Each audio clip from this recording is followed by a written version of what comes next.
Computer Graphics, an Internet Fundamentals Final Project by Olivia Wallace. Here is a quick overview of what I will be presenting today. I will start by introducing the history of computer graphics. Then I will explain about different types of computer graphics. Finally, I will give you an overview of computer graphics software. First of all, what are computer graphics? Quite simply, they are images made with the help of computers. According to Wikipedia, computer graphics is responsible for displaying art and image data effectively and meaningfully to the consumer. In short, computer graphics can be used in advertising, video games, movies, and graphic design in general. What's the history of computer graphics? Computer graphics were first created as visualization tools for scientists and engineers at companies like Boeing and Bell Labs. Computer graphics were first created in the 40s, and they developed further throughout the 20th and 21st centuries. In 1959, DAC-1 was created the first computer-aided drawing system. This was created by IBM and General Motors. In the 60s, there were many advances in computer games and animations, and the first commercially available graphics computer became widely available.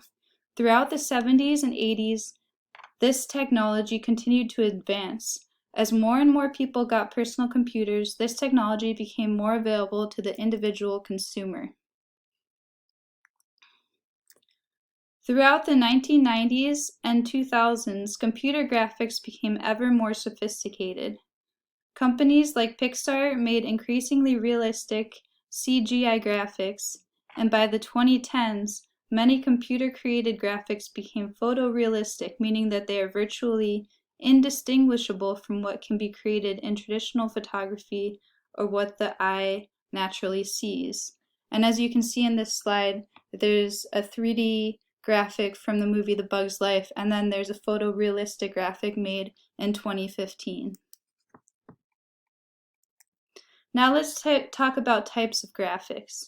There are two main types of graphics, two-dimensional and three-dimensional. As you can see in the slide on the left, there is a 2D raster image, and on the right, there's a very complex 3D CGI image.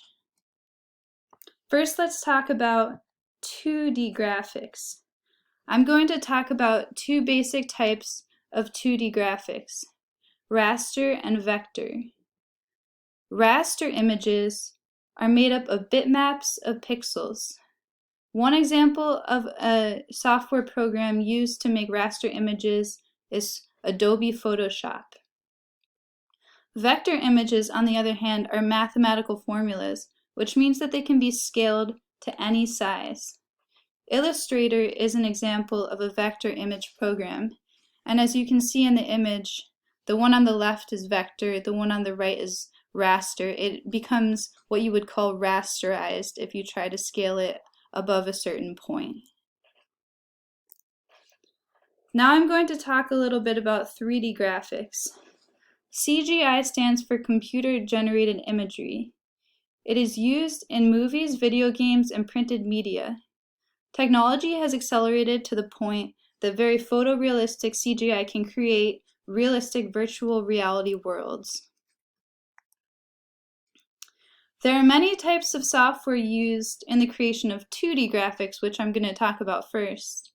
I'm going to talk about three of the most widely used programs in the graphic arts industry. First is Adobe Illustrator. Adobe Illustrator is used to create vector graphics, most often corporate logos. These graphics are based on mathematical formulas and are scalable. Next is Photoshop. Photoshop creates raster graphics, which are bitmaps of pixels. It can be used for anything from editing photos to creating posters. A free version of this that can be downloaded from online is called GIMP. Finally, there's InDesign. InDesign is a page layout program used for desktop publishing. Images from Photoshop and Illustrator can be imported into InDesign. You can make anything from books to promotional materials to packaging in InDesign. Additionally, there are many kinds of software used for the creation of 3D graphics. Creating a 3D representation on a computer vis-a-vis CAD or computer-aided design is called modeling. 3D models have the capability of being on screens, for example in movies and animations, or even printed on 3D printers. Thank you so much for listening. And here are my sources.